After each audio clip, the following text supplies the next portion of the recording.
All right, as it said in the description, 3 go-tos for clear water. And you saw from my other video, I had some city water issues. I went and I did the ultimate sin. I filled my tank with tap water. Yep, I said it. I did it, and I should be ashamed. And the reason I did it is because I've done it more than one time and gotten away with it. But how your city filters your water changes from time to time. They even give you notices. And my city gave me a notice saying that they are improving the water quality. I'm like, okay, I didn't know it was bad. You're telling me you're fixing it. I didn't know it was a problem. So after that, I got a new tank, which is this one. This was supposed to be a nano reef. I'm not sure if I said that the last time. But I got fortunate through Marketplace, and I paid $100 for it. It is a 75-gallon Oceanic, and this was the fish tank that I had before I got this fish tank, that I bought a kit off of eBay to make a refugium.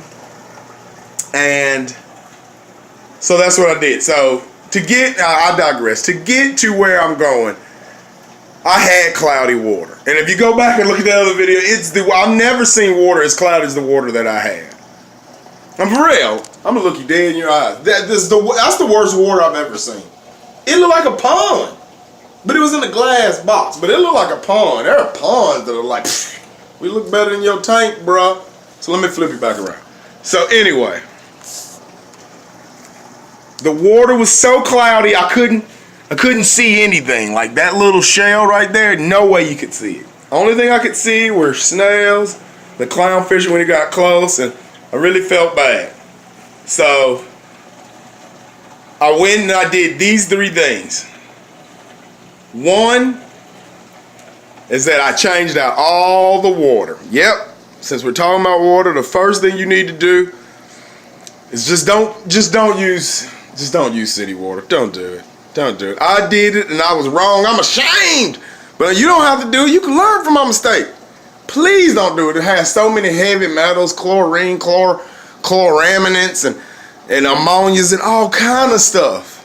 The TDS is ridiculous, and yeah, it works for your house plant and we drink it, but saltwater fish do not like it. So I'm gonna go take you to my RODI and let you take a peek. All right, there you go. Now this is my room with all my tools and all that stuff, and you know, it is close to a water source, which is the washing machine.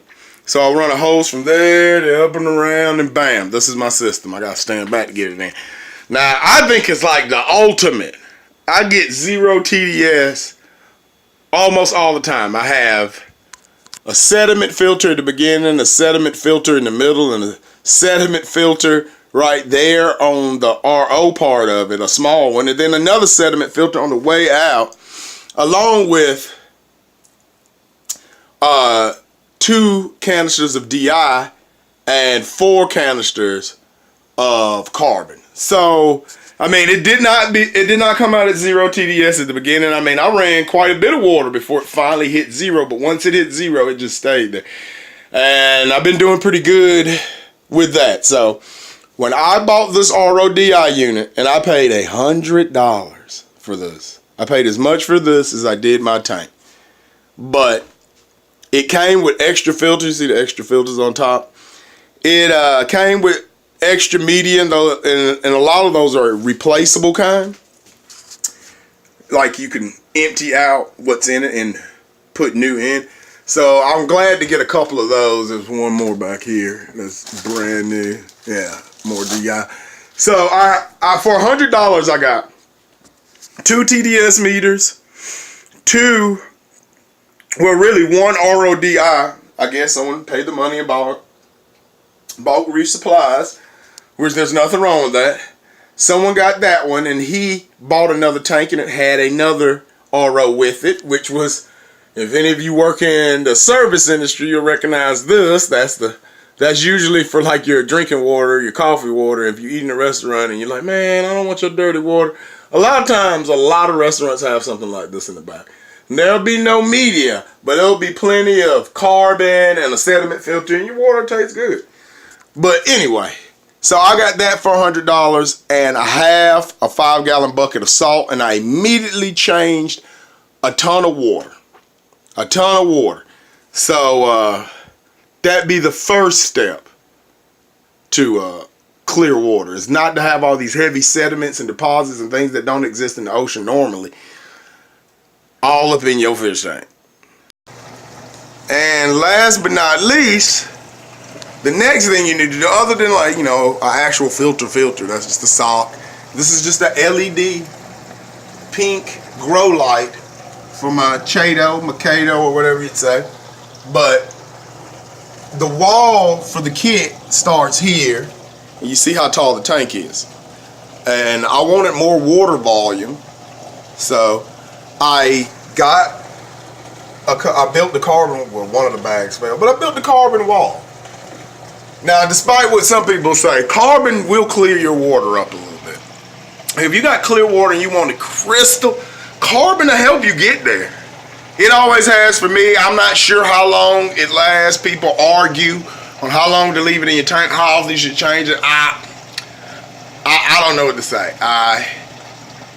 I've had carbon probably in my tank way too long before in past tanks, but I'm not sure what the negative is. So you'd have to Google something else to find out if carbon is bad on the long term to just leave it in there too long. But if you make a wall, like I basically made a wall of carbon, and that helps polish the water too.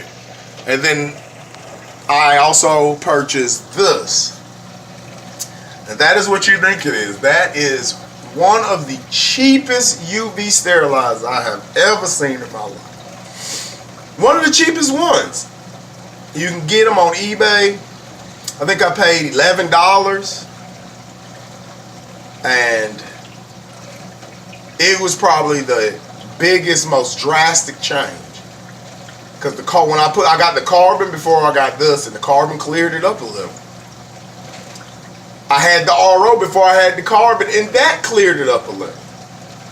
But I didn't do a 100% water change. I probably did about 50% of the water, and then I did 50% of the water again. So there's probably still a little bit of the leftover horribleness inside that water, but a good chunk of it I took out. But this UV sterilizer, I'ma say that if you have the same problem I had, which was pond water in a glass box, just go straight for this. They have fancy ones with pumps. You don't need a fancy one with a pump if you have a refugium. I know everyone doesn't have a refugium.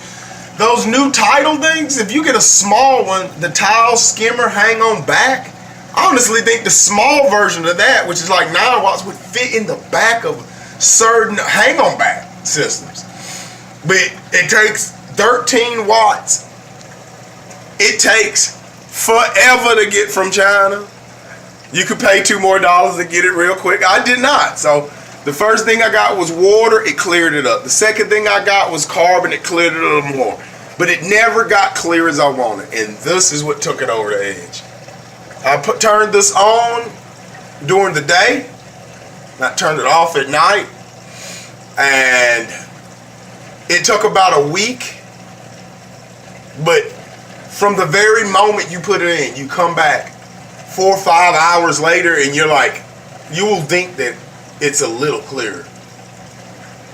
Because it probably is. Now, they say this is hard for rotifers and tiger pods and all kinds of life. Hell, me too. I'm sitting right here. But I'm not going to stay here long. I will close the doors. But I still have bugs. I doubt I could zoom in good enough for you to see. Can you see the little white dots? These little white dots right here. One of them move. Oh, you saw him. He moving. He moving. It's hard for the camera to focus. It is just a cheap cell phone. but I haven't killed any of like the in-tank life, because most of what's in your tank doesn't jump out your filter.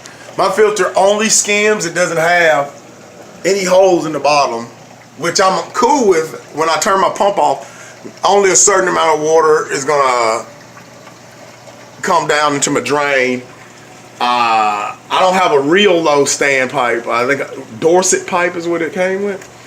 But yeah, it hasn't killed anything in the tank.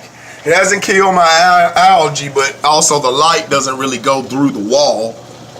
And everything over here now, if anything was to happen to get to this section of your refugium, then I do feel bad for it, because it probably will kill it. You know, it is ultraviolet radiation apparently.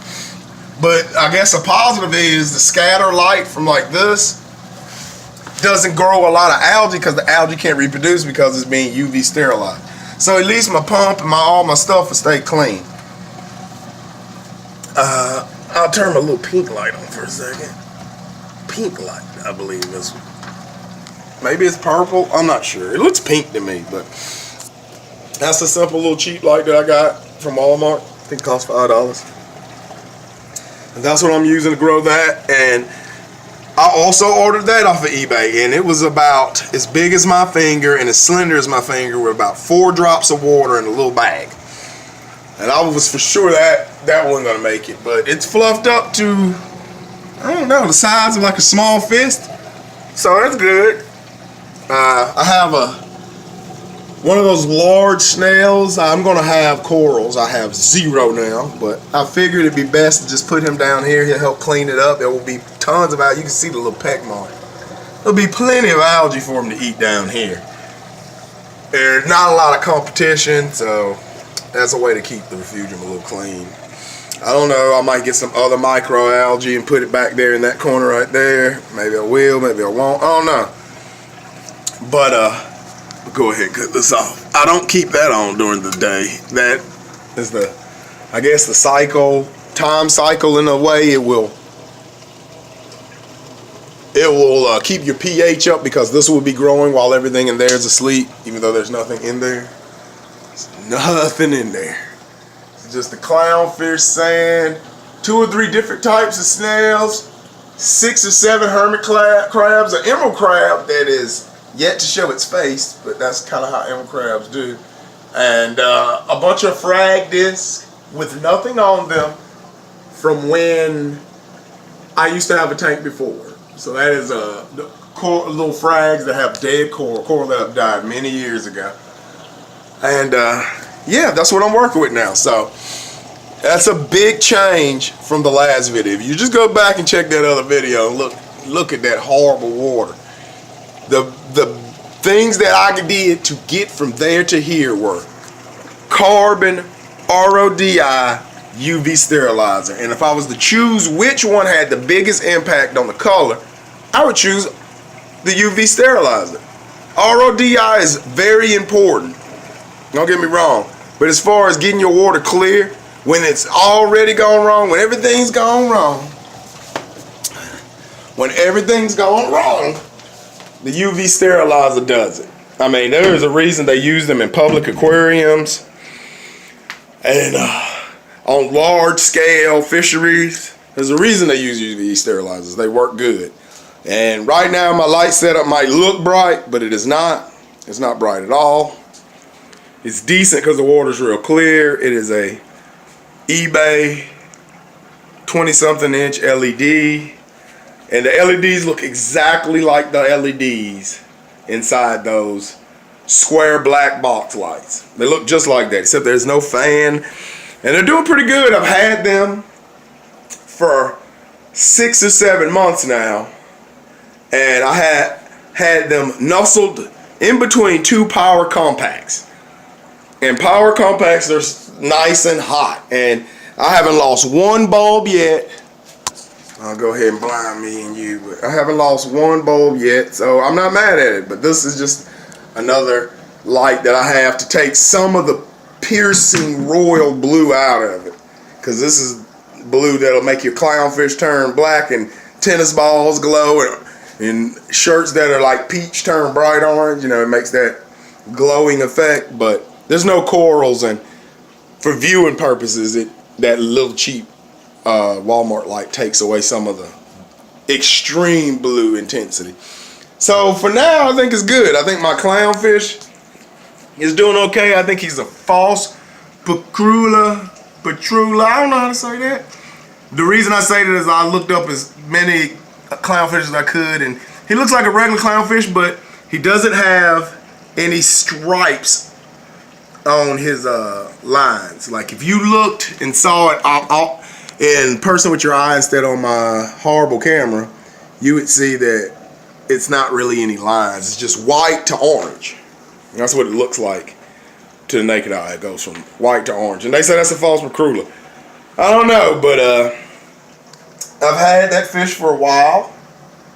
I think it's about 6 years old. I got it from a local pet store, and it was just sitting in the back, and it was the only saltwater fish he had left. And the only reason he had it is because someone broke their tank down and brought it to him, and he sold the tank and he took the 2 fish, and that clownfish just sat in a little box with no light, and I kind of felt bad for it, and I was like, oh, all right, I'll buy it. And that guy had it for 2 years. The dude before that had it for 2, and the guy that at the pet shop had it for 2 years. So that's 4, excuse me, and then I had it for 2 because I had it a couple of years back. So for sure this thing is 6 years old, maybe 7. But that is all I have. And I've gone on. This is gonna be a dang 17-minute video. I'm sorry, YouTube. That's all I can say is I'm sorry. But anyway, I'll get back with an update when I get a couple more fish and a few frags. And I'm gonna update the lighting system to be more powerful. And I'm using, yet again, Amazon, eBay lights. That's what I'm gonna light it with. So I've seen people use those cheap lights and get good growth, and they're real cheap, and they seem to last. So and my power bill being tremendous is the thing. Metal halides seem cool, but they take a tremendous amount of power, and I don't want to dedicate that much money to this tank. So if I can use LED to supplement that power, I will. If I have to get something like a T5 in there to give it that warm blanketing kind of light, I will. But I'll fight off metal halide as long as I can, because they're just so intense and hot and power drawing. So that's my 3 RO carbon UV sterilizer. If that won't fix it, you don't have water in your tank. I'm out.